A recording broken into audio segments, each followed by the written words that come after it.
오늘도 클릭해주셔서 감사합니다. 구독과 좋아요 부탁드립니다. Realism. 일본 정부가 우크라이나를 침공한 러시아에 대한 제재를 강화하는 가운데 남쿠릴 사개섬을 놓고 일본과 러시아가 신경전을 벌이고 있습니다. 러시아가 시료 지배 중인 쿠릴 열도는 일본과 러시아가 영유권 분쟁을 벌이고 있는 지역인데요. 13일 교도통신에 따르면 기시다 후미오 일본 총리는 러시아에 대한 최애국 대우 종료를 검토하겠다는 뜻을 밝히면서 쿠릴 열도를 일본 땅이라고 분명하게 밝혔습니다. 그건 둘이 알아서 하는데 독도는 우리 땅이다. 기시방위성은 러시아군의 최근 움직임에 대해 우크라이나 침략을 진행하면서도 아시아에서도 이런 훈련을 수행할 능력이 있다는 것을 과시하는 시위의 하나로 보인다며 일본의 고유의 영토이자 우리나라가 주권을 가진 영토라고 말했습니다. 일본 총리가 쿠릴 4개 섬에 이처럼 분명하게 일본 땅이라고 표현한 건 이례적이라는 평가인데요. 일본 정부 관계자들은 러시아의 관계를 고려해 이를 직접적으로 언급하는 일을 피하고 있었습니다. 그러나 최근 러시아의 우크라이나 침공으로 인해 서방 진영 제재에 동참하고 있는 일본이 이를 계기로 쿠릴 열도를 자기 땅이라고 밝힌 것이죠. 파키스탄의 빌린 돈 안 갚아 제재하겠다 이런 것 같습니다. 한편 우크라이나 사태를 대만 침공의 전초전으로 보고 있는 중국은 주변국의 이러한 반응을 면밀히 살펴보면서 영유권 분쟁에 대비하려는 움직임이 포착되고 있는데 여기에 한국의 이어도도 포함이 되어 있는 사실이 밝혀졌습니다. 중국 사회과학원 부원장 장휘청은 최근 일련의 사태를 통해 중국의 다오이다오와 난사군도 그리고 수엔자오에서 일어날 수 있는 분쟁 요소들을 미리 없애야 할 것이라고 하였습니다. 다오이다오는 일본과 영유권 분쟁 중인 센카쿠 열도의 중거시 명칭이며 난사군도는 남중국해의 스프레틀리 그리고 수엔자오는 한국의 영토인 이어도를 말합니다. 중국의 대만 침공이 실제로 일어나게 된다면 해상 영유권 분쟁을 겪고 있는 주변 국가들이 이를 빌미로 보다 더 적극적으로 나설 수 있음을 우려하여 최대한 빠른 시일 내에 문제를 봉합하겠다는 취지로 말한 것으로 보이는데요. 이에 최근 중국의 서해 야욕이 보다 더 거세지고 있는 형국입니다. 2일 중국 군용기가 이어도 서쪽에서 한국 방공식별구역 카디지에 진입했던 것으로 확인되었습니다. 군 당국의 자료에 따르면 매년 중국 군용기의 카디지 무단 진입은 적게는 수십 차례에서 많게는 수백 차례에 달하는 것으로 나타나 상습을 넘어 거의 정례화되었지만 이어도 상공 바로 위에 진입한 것은 이례적이란 분석입니다. 한국 정부는 2003년 이어도 해양과학기지를 건설하고 시료 지배하고 있는데 지리적으로 대한민국의 마라도와 중화인민공화국의 퉁다오는 396km 떨어져 있으며 그 중간 지점은 198km 지점이므로 마라도에서 149km 떨어져 있는 이어도 주변 해역은 당연히 대한민국의 관할입니다. 이처럼 사실 이어도는 영유권 분쟁 대상이 아니지만 한국과 중국의 이의지가 중첩되는 지점에 위치하기 때문에 해양 관할권을 둘러싼 분쟁의 물씨는 상존하고 있는 상황입니다. 중국은 공식적으로 이어도를 수엔자오라고 부르며 자국의 이의지 내에 있는 영토라고 주장해왔고 관영 언론을 통해 한국 측 해양과학기지에 대해 도서의 침략 점거라는 표현을 써왔습니다. 중국이 국제법을 무시하고 남중국해 분쟁에서 보인 행태를 비춰볼 때 무력 도발이 없을 거라 장담할 수도 없습니다. 항상 무엇을 상상하든 그 이상의 막장을 보여주는 그 국가이니까요. 중국의 국가해양국장인 류치구이는 중국 관영 신화통신과의 인터뷰에서 이어도가 중국 관할 해역에 있으며 항공기를 통한 전기 순찰 범위에 포함되어 있다고 말했습니다. 맞는 말이죠. 처맞는 말. 이어도 주변 해역을 포함한 남한 통항로는 한국이 태평양으로 통하는 바다의 중앙 길목에 위치하고 있어 한국 수출이 물동량의 90% 이상, 수입 에너지의 90%가 지날 정도로 중요한 핵심 해상 교통로입니다.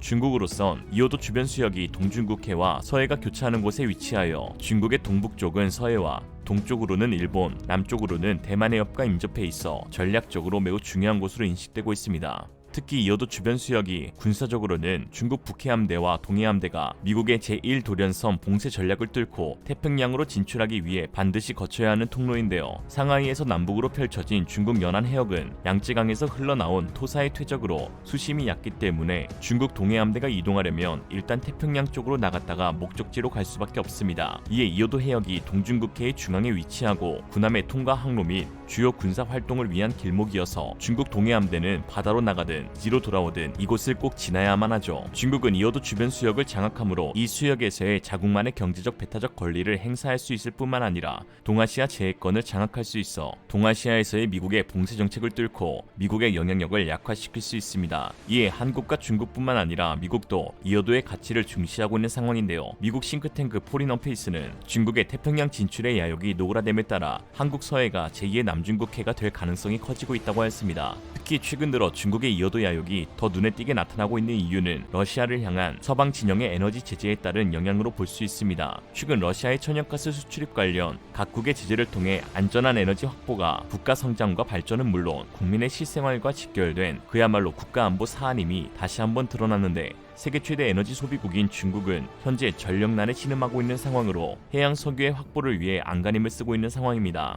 특히 최근 전력난은 호주와의 석탄 전쟁이 주요한 원인이었는데요. 블룸버그 통신에 따르면 중국이 호주와 경제 외교적 갈등으로 호주산 석탄의 수입을 금지한 이후 대체 수입원을 찾지 못하면서 석탄 부족이 전력난을 불러왔다고 보도했습니다. 이에 중국은 석탄 공급을 단기간에 늘리기 어려운 상황에서 국제 유가가 치솟자 중장기적으로 에너지 수급을 위해 미국산 천연가스에 매달리기까지 했죠. 러시아의 우크라이나 침공에서 알 수 있듯 중국이 대만을 침공하게 될 경우 중국 국영 석유가스관리공사와 거래를 중단하는 기업들이 속출하게 될 것이고, 뿐만 아니라 미국, 호주, 캐나다 등 원유 광물 자원 국가들의 수출입이 일체 막히게 되면서 중국의 에너지 공급에 큰 차질이 생기게 될 것입니다. 이에 중국은 해양 요정 개발에 전력을 다하고 있는 상황이죠. 지난해 9월 중국 CCTV에 따르면 국유기업인 중국해양석유는 최근 텐진에서 약 245km 떨어진 보아이 남부해역에서 1억 톤 석유가스전 컨리 10-2를 찾아냈다고 하였습니다. CCTV는 중국 해상 석유가스전의 안정적인 생산, 에너지 안보 보장에 중요한 의미가 있다고 평가했는데요.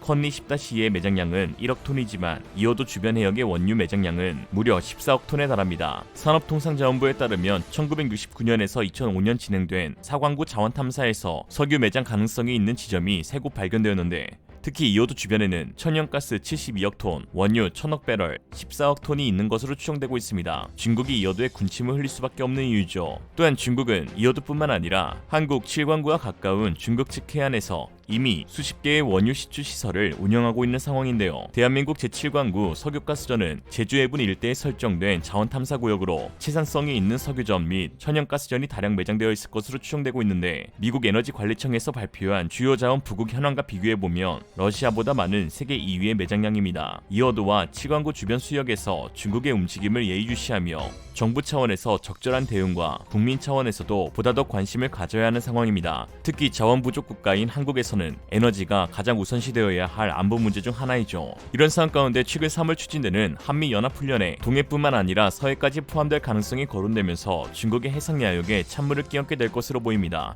영국 매체 가디언에 따르면 폴 라케머라 주한미군 사령관은 최근 고조되고 있는 북한의 미사일 위협과 중국의 해양 영토 확장의 노골화에 3월 계획되고 있는 한미연합훈련을 동해뿐만 아니라 가능한 한 확대하여 진행하는 것을 긴밀하게 논의하겠다고 밝혔는데요.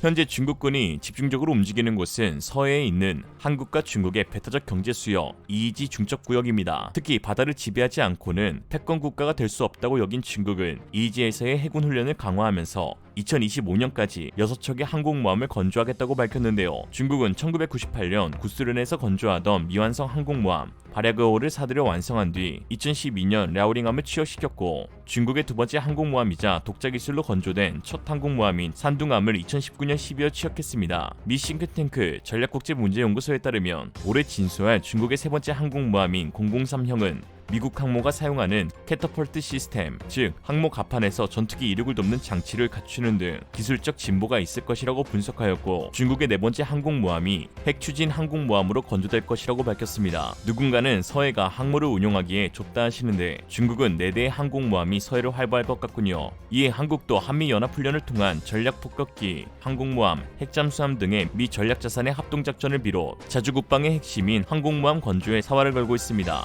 항공모함 전단 는 움직이는 미사일 방공 체계이자 대공, 대함, 대지, 대잠 임무 수행이 모두 가능한데, 한반도 위기 때마다 동맹국인 미국의 전략 무기의 한반도 배치만을 기대하는 의존성에서도 크게 탈피할 수 있는 핵심 무기 체계입니다. 한국의 경제력은 세계 7위의 수출국, 전체 경제 규모로는 10위 내외로 선박 건조 부문, 조선업 기술력은 글로벌 1위로 평가받고 있습니다. 한국은 경제적 수준과 다양한 안보 위협과 임무가 내재한 항모 확보 조건의 필요 충분 조건을 이미 가지고 있는 국가라고 할 수 있습니다. 19세기 미국의 전략 지정학자 알프레드 머헨 제독은 바다를 지배하는 자가 세계를 지배한다는 명언을 남겼습니다. 대양 해군을 선포한 한국에게 있어 어떤 것도 도전하지 않으면 가질 수 있는 것은 그 어떤 것도 없습니다. 한편 서울시 용산구 동자 양자동에 거주 중인 김철근 씨는 대한민국 항공모함의 성공적인 건조를 기원하며 항모 이행시를 지어 마을회관에서 큰 화제가 되고 있습니다. 항상 문제를 가져온 건 모든 게 중국이었다. 이상으로 리얼리즘이었습니다. 여러분의 생각은 어떠신가요? 현명하고 지혜로운 여러분의 의견을 지금 댓글에 남겨주세요. 감사합니다.